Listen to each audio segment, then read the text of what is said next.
and about the diffusion model. So I'm going to quickly discuss three very important papers in diffusion model. So again, I've been discussing a lot of papers, so I don't expect that all of you will read each paper and really understand and so on. The idea is I wanted to give you big, broader overview of the fields in the large language model and visual language model and also diffusion model, that you get exposed to. These are kind of things are done. And when you start doing research, then you can remember, say, well, these are things I discussed, and you can go back if you want to learn more about, read the paper, right? So minimum thing you want to do is review my video to at least understand what I have covered. And I try to make it very high level and very intuitive, and that's enough. So about these lectures, because we don't have any exam or anything, and I'm not expecting, that somebody was saying that there are so many papers, how can they deal with all those papers? So that's not the purpose. But starting Wednesday, we are going to discuss papers. Total, we'll discuss about 12 papers in this class. So those papers you really need to read, and you will write a report. And of course, the group who will present the paper, they really have to understand, and we'll have a lot of discussion and so on. So that's kind of plan, and that's the way the research works, right? When you want to do research, there's no way you can read all the papers, understand everything. That's not, read the papers, you get an idea, and at the end, research means you have to come up with your own idea. If you just keep reading papers, try to understand, you get very biased, then you won't have any creative idea. So it's better actually to read few papers, but whatever you read them well, and then move on, formulate a problem, and just focus on that. So as you know, Jeff Hinton, who's the father of the deep learning, got a Turing Award and also the Nobel Prize. He said that one of his presentation, he asked his students, don't read any paper. Just take a problem and be creative, come up with something interesting. And that is, I think, a very good idea. Because I work with a lot of students, they just keep reading papers and they won't say, do this, do that, just copy. So when they submit a paper, then they get reviews, say there's no novelty. It has been done. They say, well, take one thing from this paper, another thing from here, combine, and that doesn't work. So that's the idea. But you want to understand the concepts, the basic, and the build upon that. So I'm going to talk about three influential papers in diffusion model: stable diffusion, and Dreambooth, and Controlnet. Okay. So stable diffusion paper is very influential, and most of these the later papers, they actually build upon that. They take that fine-tune, they take the pre-trained stable diffusion and they do something on the top of it. And this was done by this group, and also they started this Runway ML, you must have seen. They are doing pretty interesting videos. And then this was open source from the university in Munich. Then there was this company, Stable Diffusion. They started in England, and then there was a lot of scandals you must have seen. There's Imad Mostak, who's friend of Sabir and Munir from their country. Okay, so this guy he's out. But the main thing is that this is one method which really has influenced a lot, and it's a pretty nice paper. So this paper we discussed actually 2 years ago in my class, and was presented by this group. And this has, at that time, it has 372 citation, but now about 15,000 citation. It was published in CVPR 2022. And so the basic idea here is that when you do the standard diffusion model, as we were talking about, that we want to create the fine-grained details in an image, and those details should be meaningful for the humans. And maybe if we compute these fine-grained details which are not really meaningful, they are useless. So what they found out that if we want to create an image using diffusion model of a large resolution, it wasn't possible because of limited GPUs and so on. So if there's a way we can reduce the dimensionality using this latent diffusion, that will actually help us to create a large, high resolution images and with good quality, which are perceptible by humans. And that was the main thing, because diffusion model takes a lot of time. As you remember, that we are doing many iterations. Time t is equal 1, 2, 3, 4, and hundreds and thousands of iterations. So that was the main idea here, and in a way, it was a simple idea, which is known, what is called the going from pixel space, where you have a lot of pixels. You are not able to generate the images, so you always reduce resolution to fit in a GPU, and that was a problem they wanted to solve. So the solution was, instead of pixel space, you want to go to latent space, and you want to learn this latent space, and the way to do it is autoencoder. Okay, so autoencoder is in a way very similar to UNet, so you have encoder, and you encode the image and reduce the dimension, because as you know that dimension from here to here is reducing, so it become some other space, latent spaces, some other space, reduce the space, and so on. And then you want to take this reduced dimension of this input image and decode it and get the image back. It's called autoencoder. Okay, so you have encoder, decoder, and it's very easy to train it because you have an image and you know what it should be. Then you want to minimize error. So let's say image is of the H and W, height and width, and 3-channel RGB. Then you want to come up with the latent vector, which is much more reduced, which is small h, small w, small c, and we will call that z. So this encoding of the x, which is z, and then we want to take the z and be able to decode that and generate x tilde, which is very similar to x, and that's called autoencoder. Okay, so now the thing is that what the advantage of saving is that we want to be able to reduce this factor, because we started with h and now it's a small h, and this factor will actually reduce the computation. It can be factor 2, 4, 8. They actually tried different factors.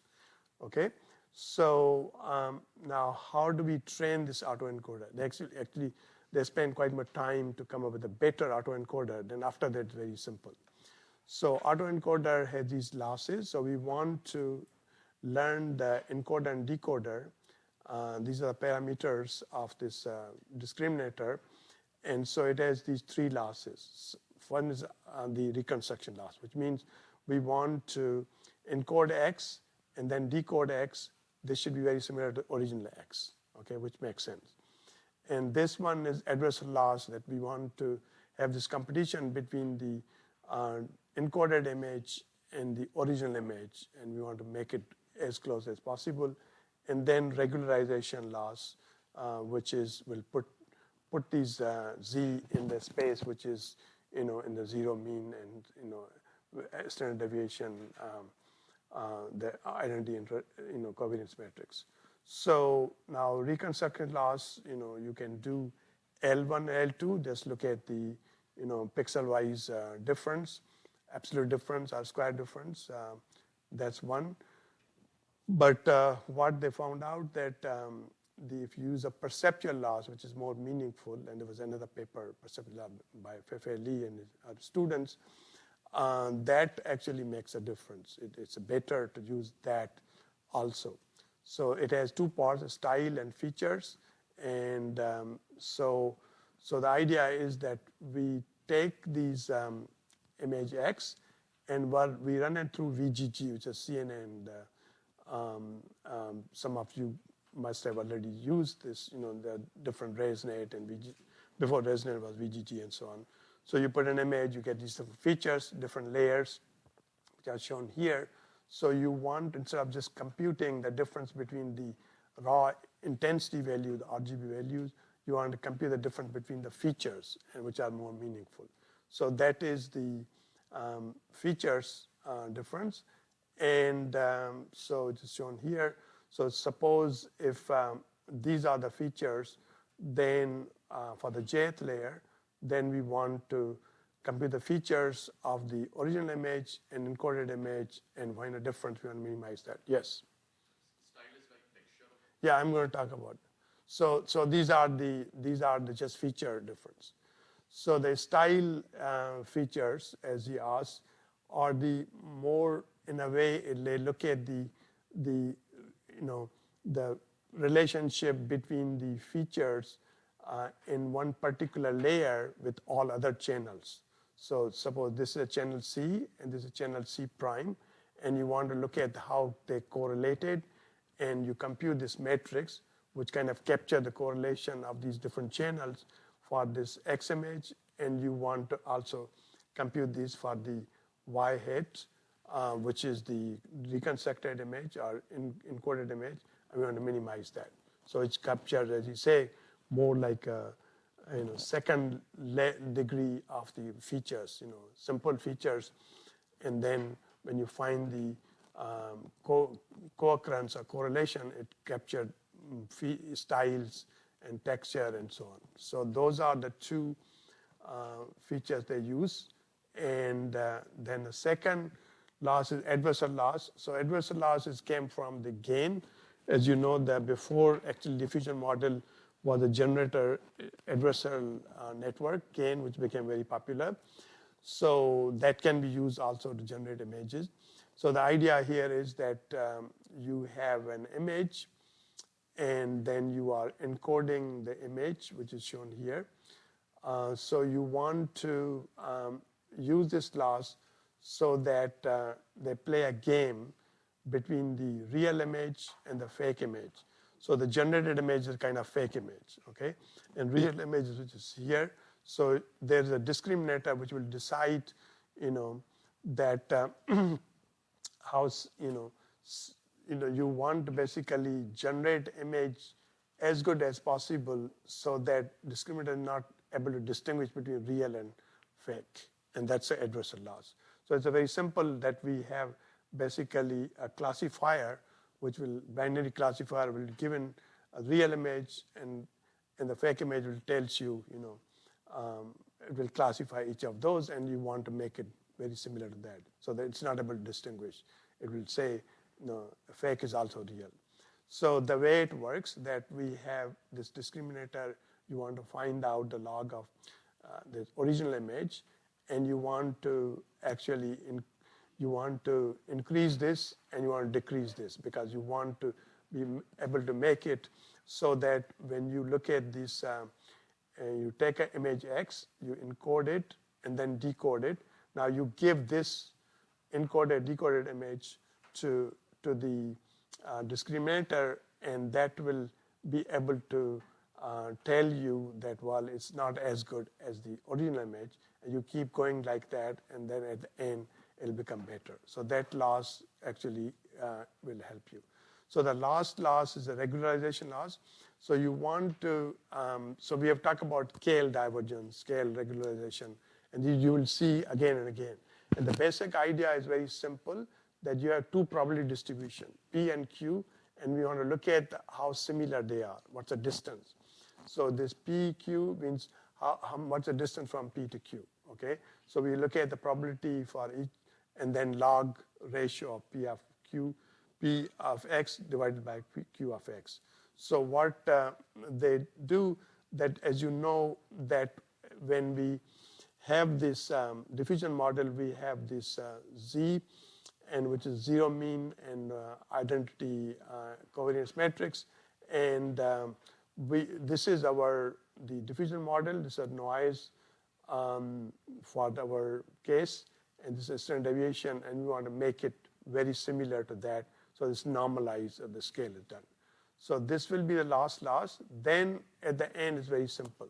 Once you are able to, so this is the original one that we were doing in the diffusion model, that we give a xt, we give a t, and we have this network which has parameter theta, which will estimate the noise which we added to the t, and this is your simple loss function for the diffusion model. But the latent diffusion, which is LDM, is instead of xt, we have zt. That's it. So otherwise, it's the same thing. So we'll take x, encode x, and it will become z, and we put it here, we put a noise and keep going there. So that, because the dimension is small, and it really make it faster. So the benefit is efficient, is a better semantic representation, and you train the autoencoder once, then you can use it. So now this is the way the stable diffusion look like. So we have the X is pixel space, we encode it, and this encoder, and then we have a decoder, we get it decoded. So that we will do, and that's what we have done using our autoencoder. Then we have conditioning, which can be in terms of text. It can be a prompt, what image you want to generate. It can be a semantic map. It can be, some representation, or it can be even an image. So these are different conditions we can include, and they will be included by encoding in this transformation, t theta. And then this is a standard diffusion model, right? So we start with Z, we go through the diffusion process, we get ZT, and this is the inverse reverse process. We start with ZT, and we go through UNet, and we get ZT minus 1. We keep repeating. At the end, we get Z, and we decode, we get an image, okay? Now here, if you look at the most interesting thing is that we have here cross attention. So this is, as you remember, we talk about key, query, value, and each layer of this UNet encoder, decoder, we have this cross attention between this, the conditions which we are coming here, and also the ZT, which is noise. So that's the cross attention. And then this one is denoising steps, as we discussed. Taking ZT minus 1, we get ZT minus 2, ZT minus 3, and so on. We keep until we get Z0. So this is denoising step. This is the cross attention. Then there are a couple of other things. So one is the switch here. So we can do either concatenation. There's a concatenation with when we take the conditioning and the ZT, or we can do the cross attention. Okay, so they have these two different ways, and we'll go through that. So that's it. So that is your stable diffusion, and in a way, it's very similar to standard diffusion. The difference is this autoencoder and the conditioning and cross attention. Okay, and you remember that we took this representation of ZT. We can give a Q multiplying by this matrix, and then we can do key and then value, and then cross attention is softmax with this. Okay, so so doing that, they actually get pretty good results, and they can generate these images from the cell HQ and churches and Bates and Majonet and so on. Now they look at how much you want to reduce, right? So this LDM1 is no reduction. You don't want to reduce dimension of the original image, and then you M2 is reduced by 2 factor, this by 4 factor, 8 factor, 16, and 32. So they found out, and this is the metric how good images you can generate.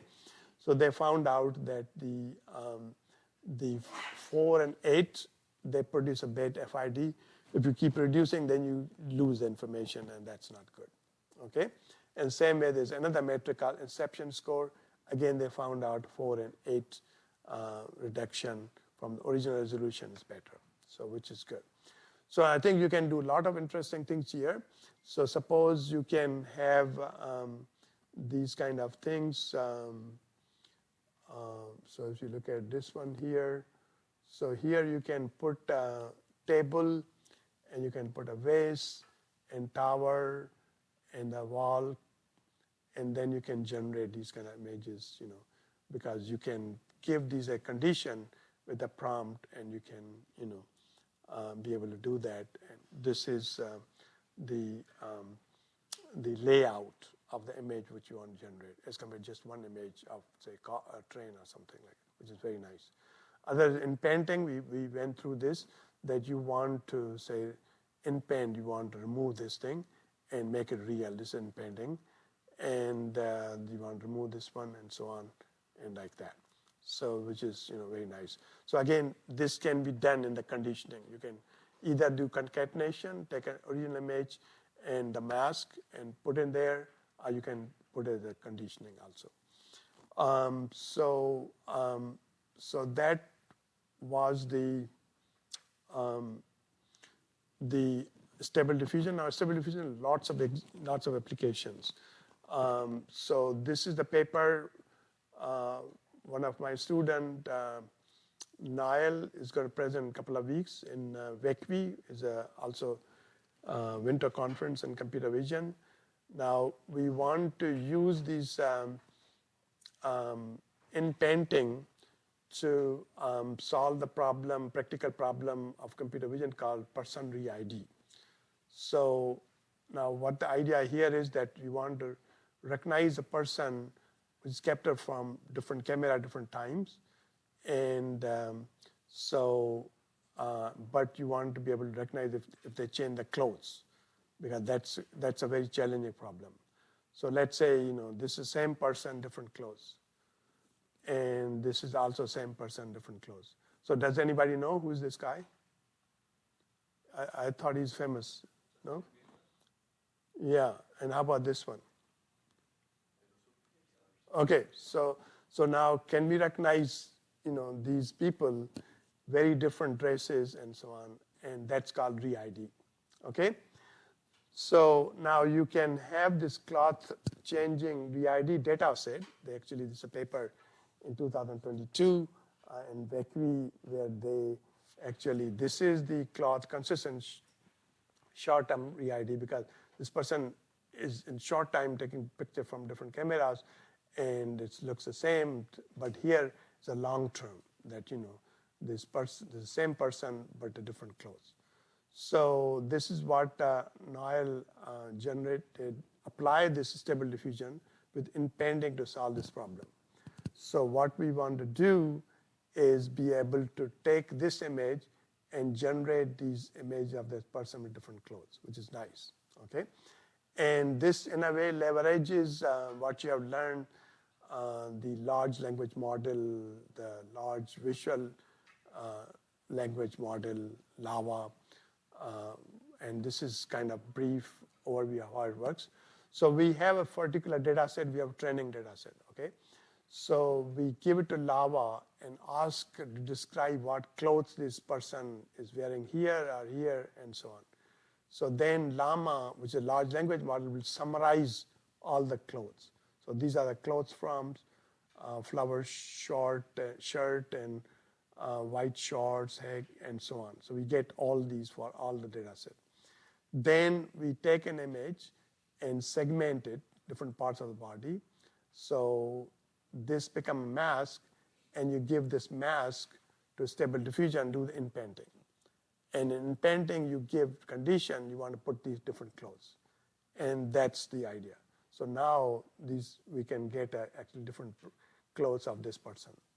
And then you can use that bigger data set to train the ReID network, and it actually works better. So suppose this person, now we have, these are different images, okay? Using in-painting stable diffusion. And this is another person, different images of that. So there are more examples. It looks very real, right? Starting from here, you can generate these images. And you can put any prompt, pink shirt, black pants, and so on, and so on. Okay, so this makes a difference that if you, on this data set, if you do this additional data generation, we can get about 8.6% top one accuracy and 4.7 MAP. And now if you actually just add on to this data set, which is the PCB data set method on this non-cloth changing, we can actually make a big improvement, 11.5% and 12%. So that makes a big difference. And here is 28% and 21.7%. Okay, so lots of interesting things here. So this was stable diffusion. I think I should have changed this one, make it 75%. So again, the basic idea is same of the diffusion model, the denoising diffusion probabilistic model.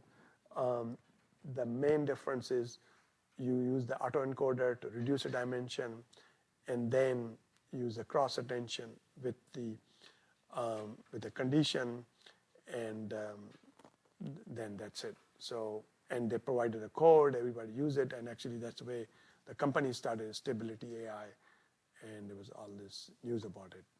So there are many, many applications of that. Now we're going to talk about another very important paper called Dreambooth, and this was from Google, and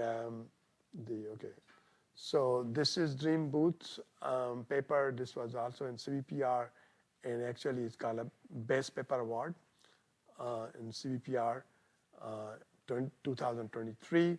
It is about 2,548 citations, and this was the paper also we presented, discussed in 2023, and this is a presentation from these students, and this is actually available on YouTube if you want to watch the whole presentation.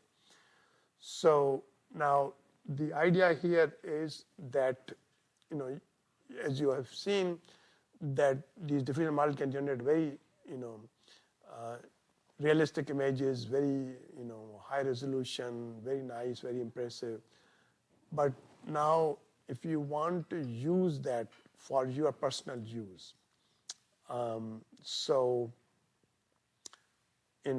how do we personalize this stable diffusion? Because we generate these images from, all kinds of images, train on these ImageNet, Lion data set, and so on. But let's say you want to generate images, you have a dog, and you take these 4 pictures, and you want to generate images of that dog. And you want to say, this your dog in Greece, Acropolis, or your dog is swimming, is sleeping in a bucket in doghouse and getting a haircut. All these is the same dog, right? So that is the idea of how do you personalize your diffusion model with that. Here's another example that you take your sunglasses and you want to, generate an image, sunglasses worn by the bear in the jungle on a red, fabric and so on. So that's what this Dreambooth. Like you go to a photo booth, you take your own picture. So it's that Dreambooth came from like that. That's why they named this thing. Yeah. What's the importance of having 4 images? Why not 4? Yeah. So I'm going to talk about that. So it's a few shot. You don't want to get many images, so you want to have as few as possible, and that's the idea. That how do you take the trained, say stable diffusion or Imagen model from Google to fine tune it, only 4 images, and be able to do what you want. So that's the main idea. Okay, so now the few short text guided diffusion and fine tune existing diffusion models. So the basic idea is very simple, and so you have these input images, 3 to 5 images of the subject class, subject class name, it's a dog, this is your subject, and then you have pre-trained text image model like a stable diffusion. Then you want to take this, go to Dreambooth, and then come up with a personalized text image model, which is a like fine-tuned version of this, which will have the unique identifier output V, and using that you will be able to generate these images. Okay, so now the problem is how do you do that, right? So how do you, inject this subject to your training model? So what they come up with that, we have to include, some rare token identifier because these text image models are trained on a lot of text. You have an image, your caption, they know all the text. So if you just say dog, they already know a dog, so it's not your dog. So you have to somehow have identifier that you are talking about your dog, right? So now, therefore, diffusion model has large vocabulary, and now how do you implant the subject into this vocabulary so that it's not ambiguous?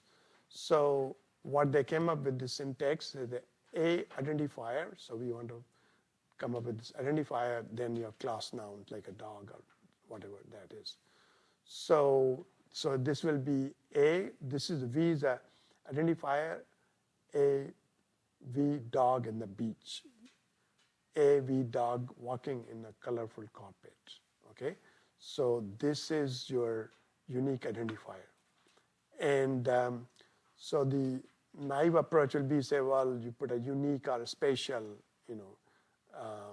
identifier token, but the stable diffusion already know what is unique, what is spatial. It's a language. It's common. It's a problem. So because it is a lot of strong priors, it already knows because they use these clip encoder, text encoder. It has all those things. It will confuse between your dog and with other dogs. So other is you can come up with some nonsense, kind of characters which don't make any sense. But the problem is then maybe it will generate an image which will have 5 in that, or will generate an image with 0, 0. So that's a problem. So they came up with a very interesting approach that they went to all the tokens which this particular model is trained on. As you know, the words, then they are converted to tokens, which are the numbers or vectors. And so they went through, look at the distribution of all tokens. And they identify the token which is rarely used, very, very low probability, right? And once you know the token, then you can, take this and get actually word corresponding to that. Because, you take a word, do tokenizer, get the representation. Now you have this representation. You want to do the reverse process and get the text. And they found out, suppose unique identifier SKS is rarely used, and that is one of the rare token they use, and they have a couple of other ones, I think. Okay, so that fixes our thing that we will actually put here A SKS dog in the beach, A SKS dog walking on the colorful carpet, and won't have any problem. So that's one issue. Now, other issue is that when you do this fine tuning, you may end up overfitting, and that will lose the general capability of the model, and also it may have a language drift. Okay, so let's look at each of these. So they came up with overfitting problem is that, well, if you take these images if you don't use, I'm going to talk about how they fix this problem, called autogeneous, class-specific prior preservation. So if you don't use this loss, then it will get these images which will be very similar to what you fine-tune on. So there won't be any variety. But here, when they use their loss function, then you can get a much more variety of these images, which is good. So that is one thing. Other is the language drift, and they wanted to come up with like if you take a vanilla model, you put a Stable Diffusion dog, it will generate these images, which is more interesting. But if you use these images to start with and just fine tune, and then you will get again very similar images. There won't be any variety. But when they use their loss, which we're going to talk about next, then you can do much better, more interesting. These are the images. Okay, so those are the two things. And third was the rare token. They actually fix and it helps. Okay, so they are using what is called the autogeneous loss function. And so we have these two parts, and the autogeneous means you improves self, right? It's a Greek word, I think. So what we are doing here, that this part is very simple. You have this text to image diffusion model, and you sample a noise and generate an image, and you put this text prompt, a rare token dog, AV dog, and you want to you have these 3 to 5 images. You want this model to generate very similar image to one which you are fine tuning. Okay, so this will be used a reconstruction loss, and for that, this will be the idea. You want to fine tune your thing, and this is the loss. I keep moving this up here. Okay, so we have the X image. These are our images here, which we are putting here.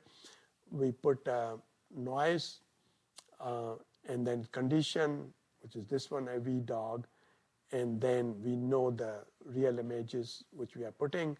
Reconstruction loss, we do that. Stable diffusion. This loss is a standard diffusion loss, which we want to use to fine tune this model. Okay, so that's first thing. The second one is actually more interesting, and which is here. So what we do, we take the copy of the already pre-trained model. We don't change that, right? We lock it, we freeze it. So then we ask it to generate images of this A dog. Okay, so it will generate those images, and then this is a class specific prior because we give a class, the dog. So, and this is a frozen model. So we are getting those images from the frozen model. So, and this is the loss function for that. So, so again, we have this, our images, which we are shown here. Let me see if this shows up. Okay, yeah. So these are the images which the frozen model generated when you put that prompt a dog. Okay, because it's trained to generate dog images. So which we call XPR, and so we put again the text prompt a dog and the class prompt. And so that will be the loss here. And again, very similar to that, we take the image, XPR, we add the noise to that. This is our prompt condition, and we want to minimize the error reconstruction loss between this and the generated image, which is shown here. So these are the two losses we use. So this loss is what we want to fine tune, and we have these images. We want this model to generate these images. That's what the purpose is. Now here we want to make sure that with fine tuning, this original model, because it has been trained on billions of images and so on, it doesn't lose its general capability. So we take the frozen model, generate these images, we put this loss so that both of the losses we minimize to train this model, which is shown yellow. And we are leveraging the red one, which is frozen model, and that's it. So that is called Dreambooth. So it's pretty interesting. So we can take a wee dog in the beach, generate like this. We can take the backpack here, a wee backpack in the Grand Canyon, put it here, and we can take this one vase in the ocean, and we can put teapot and pouring tea. We can do this thing, and we can do art renditions. And we can take an image and we can say a painting of wee dog in the style of Vincent van Gogh, and we can do Leonardo da Vinci and Michelangelo and all those things, nice things, right? Because this Stable Diffusion has learned all those different styles and so on. We just have to put the rare token, V and dog, and we have fine-tuned with that, and we can generate these images. So we can also change the expressions, and we can take a state, V dog, and we can say the dog, your dog, this is your dog. Right? Depressed, barking, and whatever this is, sleeping. And then we can also, do these view synthesis. A cat seen from the direction, cat seen from top view, from bottom view, side view, and so on. We can put some accessories. This is your dog. Say a dog wearing accessory, chef outfit, purple wizard outfit, and so on. So we can modify the property. We can take a call like that. So again, rare token, and this is the property color. We can make it a purple car. Your car will look like purple. And this one, hippo, a cross of a dog and a target species. And they did this ablation. So we have input image, and you can you just say A, V. Don't put the noun. Suppose we wanted to. These are sunglasses. We have to put a sunglasses noun. So if you just put this, then it can generate anything, which is not really what you are looking for. But if you put incorrect class noun, suppose these were the images of sunglasses, but you put a dog here, because you train it, you fine-tune using sunglasses, right? So you can have problem here. So it generates, put a sunglass here, but it doesn't make sense here. But then when you put the actual sunglasses, then all these are correct. Sunglasses in the top of the blue fabric, sunglasses with the river in the background, and so on. So noun class has to be there. If you don't put no class noun, be all kinds of things you will get, nothing to do with the classes, because this is where you fine tune. Here you put an incorrect class, dog. It's there, but not really. But this is a correct one. Okay. So so actually, this when they presented this paper, this Hugging Face, it was available at Hugging Face. Maybe it's still there. So Joe was one of the students in the group who presented this. So Joe has a dog. So he took pictures of his dog. These are the pictures here in Orlando. Okay. So then he got these generated 96 images of a dog from Stable Diffusion, and then that is the second loss, as I told you. Then he put a photo of, and this is a rare token, SKS, dog at Disney World.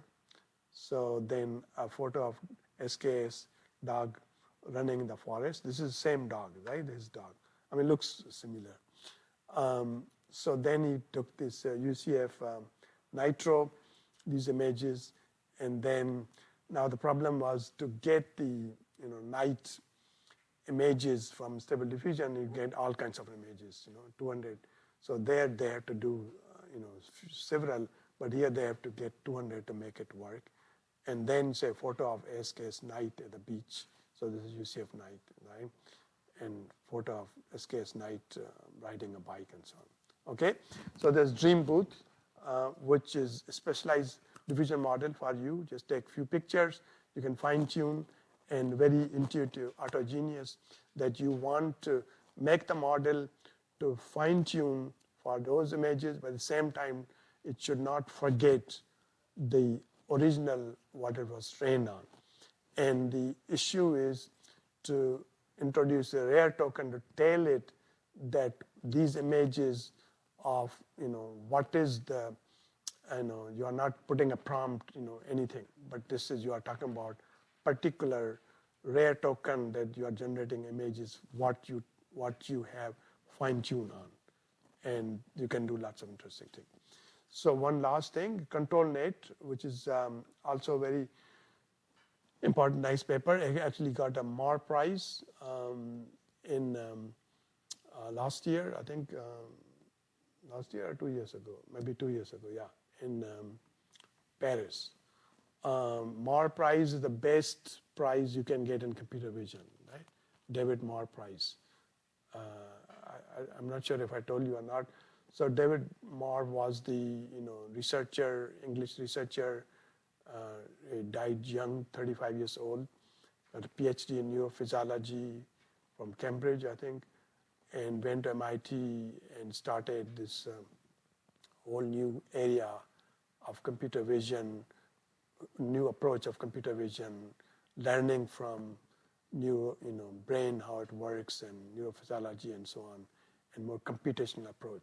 So he has a very nice book called Vision, which he wrote just before actually dying. He had a cancer, and it's a very nice book to talk about how the vision problem can be solved, and it's very easy to read. So this prize, ICCV is held every 2 years.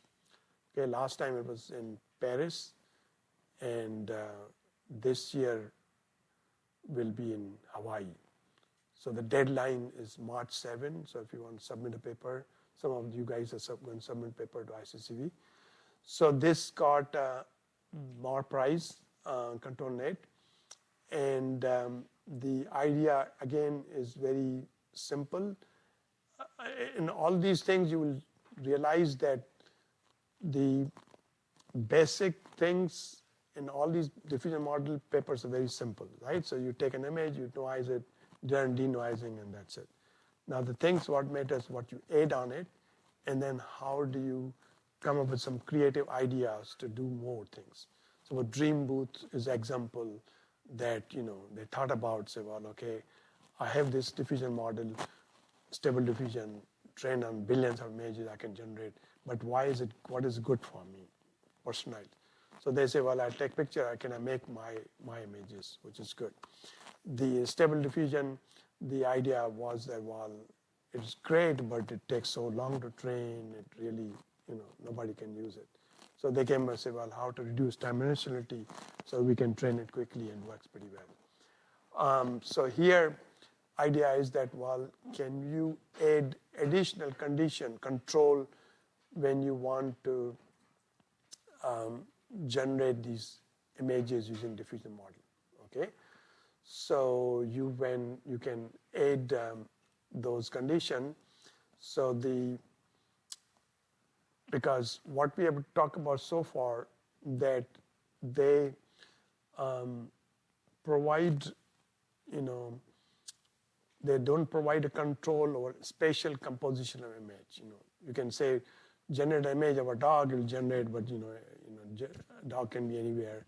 And there are ways to suppose, this Dreambooth will do something more, that you can take your dog image and generate, but it's still limited. So it doesn't have much control of that.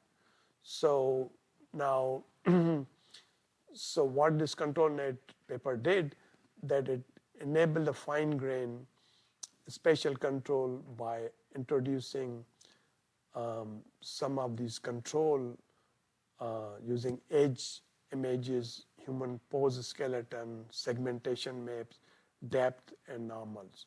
So this is different from just simple conditioning, as we were talking about, and that makes a big difference. Okay, so it's an end-to-end neural network architecture that learns conditional controls for large pre-trained text-image diffusion model. Again, uses stable diffusion. Again, you can see the value of stable diffusion. Okay, so the idea is very simple. So you look at the neural network, you put an input X, you come out a Y, and this is the way it has a parameter theta, and that's the way it defines any neural network, right? In particular, also stable diffusion. So what they are doing here, so you take the neural network block, one of the block from the stable diffusion, and freeze it, and then you make a copy of that, and you want to train that. And you want to train it with the control input. And it has the zero convolution, which is initialized to zero weights and zero bias, so that it, when you start this string, that it maintains whatever it learned from here, and then they will basically get this output and add it to the output, which is given the original stable diffusion, and that's what they are doing of every block of that. So that's look like this. So what we have here is we take C, which is a control, and it has a parameter theta Z1, and we get the output from the zero convolution, and we add that to the X. So this is X, control, add it here. Then we have this another, the zero convolution here. We will take the output of f of this, and then we will have the theta C. Again, this the parameter of the control network, and the theta Z2, which is a parameter of this, and then we'll add that to the f of x theta. So this is another addition. So that's it. So that we will do this for all these blocks. So if you look at the stable diffusion, it has the several encoder blocks, block A, block B, C, and D, and so on, then middle block, then decoder blocks, C, B, A. And they are repeated 3 times and so on.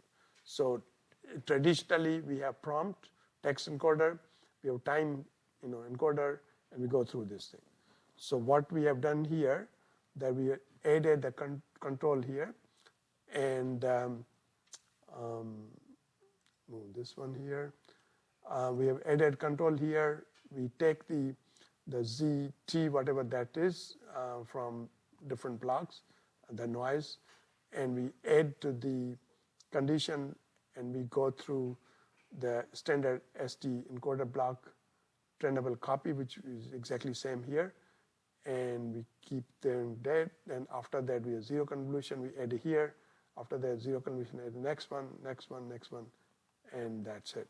So yes. Yeah, no, zero convolution, what it does is, as I explained here, that it is basically is a 1-by-1 convolution, take an image, and it is initialized with the weight 0 and the bias 0, so that the first time when it comes, then it doesn't do anything. It just maintain whatever this stable diffusion was trained on. But after that, you train and get the control in and add it to the original one. So that's the idea. Yeah, I mean, in a way, this is learning, right? This is making different that how you encode the C control to add to the original one, which is X here. So this is an import image, yeah? Does it have a different prompt from the original? This is what? What is it being trained on? Yeah. So I'll show you. So the control can be lots of different things. Okay. So control can be sketch. It can be a surface normals. It can be a depth map. It can be a Kenny edge detector. It can be other edges. This kind of image. It can be segmentation. It can be a pose. So you can generate image in this pose of these people. You can have this kind of more detail. If you put this lines and so on, become nice. If you put a Kenny edges, it become like, so quality of these image generation improve. If you put a depth map, you get a more 3D kind of thing. So that is the idea. Now, if you compare, you can ask, say, well, okay, why don't we take this Kenny edge map and give it to Stable Diffusion as a condition, as I explained, right? So on the right side of the condition. So they did that, and this is what Stable Diffusion gives you, and this is what their thing is, because they are actually learning that how to incorporate the right way, and that is very nice. Okay, so I think the other one was here, maybe the first one. So here the first, teaser flicker, they can do the Kenny edges, and they can generate these very nice images without any prompt, but they can put a prompt also, and they can generate, masterpiece, this giant golden antlers and so on. And then you want to generate images of human with this pose, right? So this is a control, and they can generate all these images, which is, pretty nice. So this has, 3,633 citation. Okay, so just to end, so we have talked about in this course, in the 12 lectures, generative AI or generative computer vision. Talk about text, large language model, and it will generate, predict the next word, and autoregressivation. And we have talked about mainly focus on the visual language model or large multimodal models. Then we talk about diffusion model, which are also generative models. Okay, how we generate images, video, and so on. So the question now is that can we do both? Can we do both text and image generation together? Right? We discussed the visual language model separately, and we talk about diffusion model separately. So the question is, from scientific point of view, can we do in both? And there's a very nice paper called NextGPT, and that does it. Okay, so the idea is that you can take the text, images, audio, video, and you have these different encoders, do the projection, because we have mainly talked about the image and video. As I've been saying, there's no harm. You can do audio. People have done that, and many models. So then typically that goes LLM, and LLM gives you output, right? So this is right now your VLM, large multimodal model. Now this output, in the terms of text, we can take that, and you can put these diffusion model here. You can take the text and put an image diffusion and generate an image. You can put the audio and the audio diffusion and so on. So this paper, NextGPT, actually does that, which is nice, right? So because VLM generates only text, but this generates the not only text, but the text is here, but generate images, video, and so on. Pretty interesting paper. So we have multimodal input encoding, then we have LLM centric alignment, so these projection, then you have LLM, and then you are getting these alignments with the diffusion model to actually generate the multimodal image. So now, as you see here, that we have lots of these different separate encoder for images, separate encoder for audio, video, then your projection layer, then we have separate thing for LLM, then we have this projection, then all this thing. And all these are transformers, right? Everything is transformer. So the question then is, can we do both using one transformer? Unify everything, right? Which is ultimate. And there's a very nice paper called Show O, which actually does that. Okay? So here's what it does. So this is one model where you can put in, question answering, you can put the segmentation, this will be text tokenizer, image tokenizer, this attention, it'll come up with, it will generate images, it will ask you, answer the question, it will do all kinds of things. So that is the thing, that just one model, one transformer, which will simplify all that. So that is the way the research progresses. And your friend sitting here, Sabir, he's working on this thing, but his progress is very slow. So I thought he was going to submit to ICCV. So he has even better method to do this. Okay? Huh? It can do anything, but see, main thing is that this is one way, right? So we can input an image, go to LLM. Input a text, go to LLM. We can do conversation chatbot, right? But now we took the text, we can generate an image. So now output will be not only text for the visual language model. Output is always text. But here output can be images, output can be video, output can be this. So this kind of unify. This is your VLM, this is a diffusion model. But now we have combined in NextGPT, yes? But the problem with this is that we have a separate encoders for the images, for the audio, video, then we have projection, then we have LLM. So there's a transformer here, there's a transformer here, then there's a transformer here in diffusion model and all this thing. Yes? So what this does, that is only one thing here, what does everything. So that's the ultimate, right?